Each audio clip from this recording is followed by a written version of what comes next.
कल शाम को कितनी तेज बारिश हुई ना संपर्क दीदी। हाँ दीदी, अच्छा हुआ हम समय पर स्कूल से घर पहुंच गए थे, नहीं तो पक्का भीग जाते।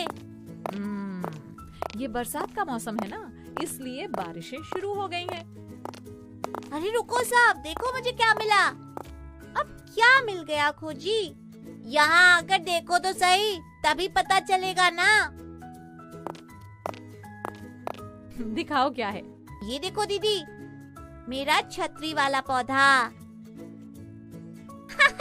खोजी, इस छतरी से तो तुम्हारी उंगली भी बारिश से नहीं बचेगी। बच्चों, तुम सबको पता है कि ये क्या है? दीदी, ये तो कोई पौधा ही है, क्योंकि ये मिट्टी में उगा है, लेकिन इसका नाम तो मुझे नहीं पता। ये मशरूम की तरह लग रहा है दीदी, पर इसकी टोपी उसके जैसी नहीं है। बच्चों, ये जंगली मशरूम है। ये अक्सर बरसात के मौसम में ही उगता है। जंगली मशरूम? अरे वाह, लगता है सवाली के सवालों का पिटारा खुलने वाला है। क्या सवाल आया दिमाग में सवाली? जल्दी से पूछो। दीदी, मेरी समझ में ये नहीं आ रहा है कि इस पौधे की पत्तियां तो हैं ही नहीं। पत्तियां नहीं है तो इसमें प्रकाश संश्लेषण प्रक्रिया भी नहीं होती होगी, तो फिर इस पौधे का पोषण कैसे होता होगा? जितना रोचक ये सवाल है, उतना ही रोचक इसका जवाब भी है सवाली। तो फिर जल्दी बताइए ना दीदी इसका जवाब। याद है बच्चों, हमने विषमपोषी पोषण के बारे में बात की थी। हाँ दीदी, आपने बताया था कि विषमपोषी जीव अपना भोजन स्वयं नहीं बनाते। हाँ सवाली, सही कहा।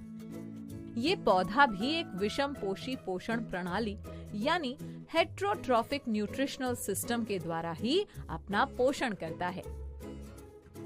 दीदी, और समझाइए ना। खोजी, पौधों को स्वपोषी कहते हैं क्योंकि वे अपना भोजन स्वयं संश्लेषित करते हैं।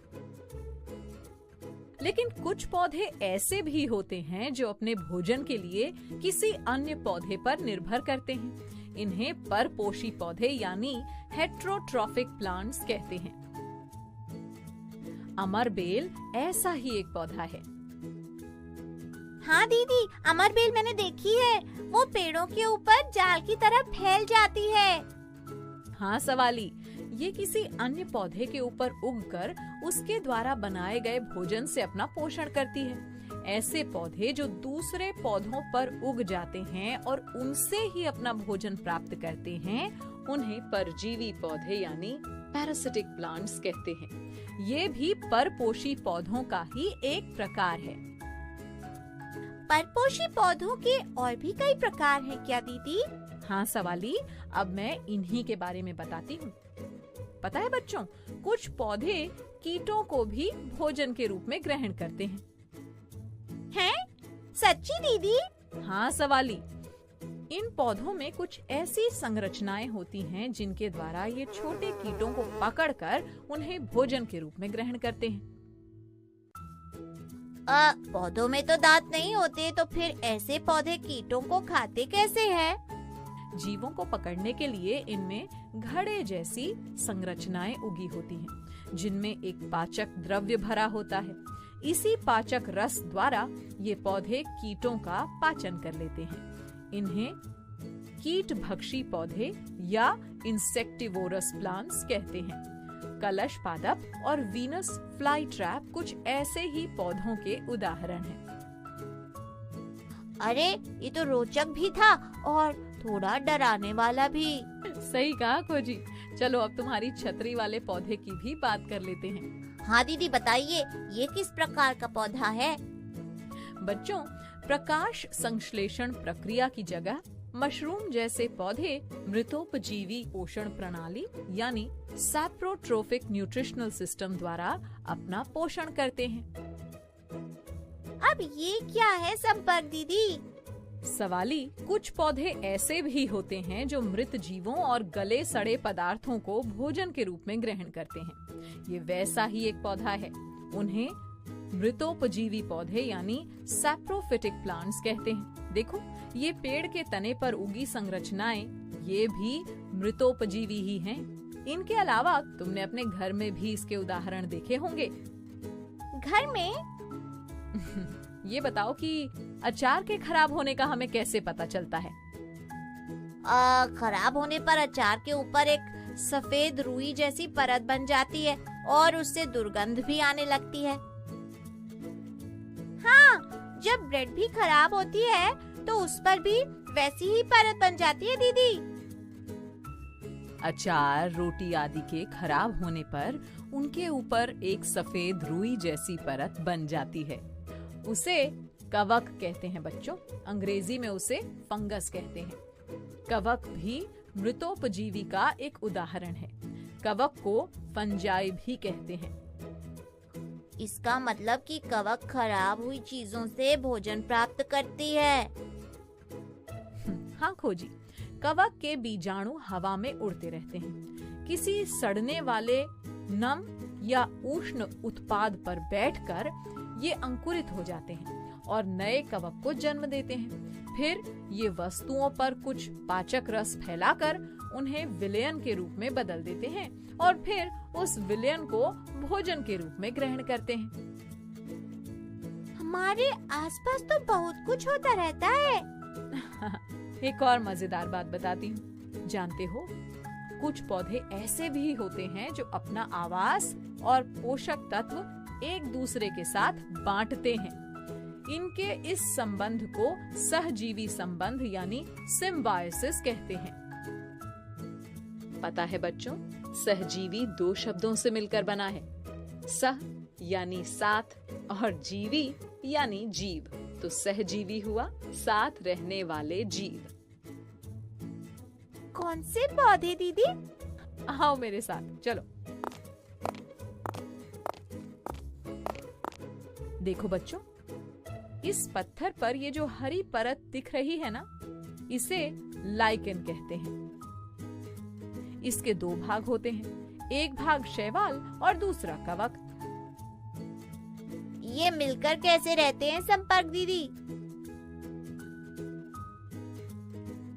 कवक शैवाल को आवास और जल देता है। शैवाल में हरा क्लोरोफिल होता है, इसलिए वो प्रकाश संश्लेषण द्वारा भोजन बनाकर कवक के साथ उसे बांट लेता है। इस प्रकार दोनों एक साथ एक ही आवास में रहकर पोषण करते हैं। ये तो सच में बड़ी अद्भुत जानकारी थी। कोई और पौधा भी होता है क्या ऐसा दीदी? बच्चों, तुम सब ने मटर का पौधा तो देखा ही होगा। हाँ देखा है दीदी, देखा है। उसकी जड़ों को अगर हम ध्यान से देखें तो उनमें कुछ गांठें पाई जाती हैं। इन गांठों में राइजोबियम नामक जीवाणु पाए जाते हैं। ये जीवाणु नाइट्रोजन को घुलनशील नाइट्रेट्स में बदल देते हैं। नाइट्रेट्स मृदा यानी मिट्टी में से जल के साथ पौधों के अंदर चले जाते हैं और पौधों में नाइट्रोजन की पूर्ति करते हैं। तभी पौधों में प्रोटीन संश्लेषित हो पाता है। यानी कि पौधा राइजोबियम जीवाणुओं को आवाज देता है और जीवाणु पौधे को नाइट्रेट्स। तभी बना ये सहजीवी संबंध। सही समझे बच्चों। ये जीवाणु मिट्टी में पोषकों की पुनः पूर्ति कर देते हैं। इसीलिए दाल के पौधों को नाइट्रोजनी उर्वरक देने की आवश्यकता भी नहीं पड़ती। तो अब मैं कुछ सवाल पूछ लूं तुम सबसे? हाँ हाँ दीदी पूछिए। सवाली, पहले तुम बताओ कि कौन से पौधे परजीवी कहलाते हैं? ऐसे पौधे जो किसी अन्य पौधे पर उगकर उसके बनाए भोजन से अपना पोषण करते हैं, उन्हें परजीवी कहते हैं दीदी। बिल्कुल सही, शाबाश। अच्छा अब ये बताओ कि मृतोपजीवी पौधे किन्हें कहते हैं? मृत यानी मरा हुआ। जो पौधे मृत और गले सड़े पदार्थों को अपने भोजन के रूप में ग्रहण करते हैं ना, उन्हें मृतोपजीवी पौधे कहते हैं दीदी। शाबाश खोजी। अच्छा तो ये बताओ कि राइजोबियम जीवाणुओं का हमारे भोजन में पाए जाने वाले पोषक तत्वों से क्या संबंध है? ये तो नहीं पता दीदी। कोई बात नहीं, मैं बता देती हूँ। बच्चों, इन जीवाणुओं के कारण ही पौधों में नाइट्रोजन की पूर्ति होती है, जो पौधों में प्रोटीन के संश्लेषण में सहायक होती है। दालों के पौधों की गांठों में ये जीवाणु पाए जाते हैं, इसीलिए दालों में अधिकतम मात्रा में प्रोटीन पाया जाता है। समझ गए ना? हाँ दीदी, अब समझ गए।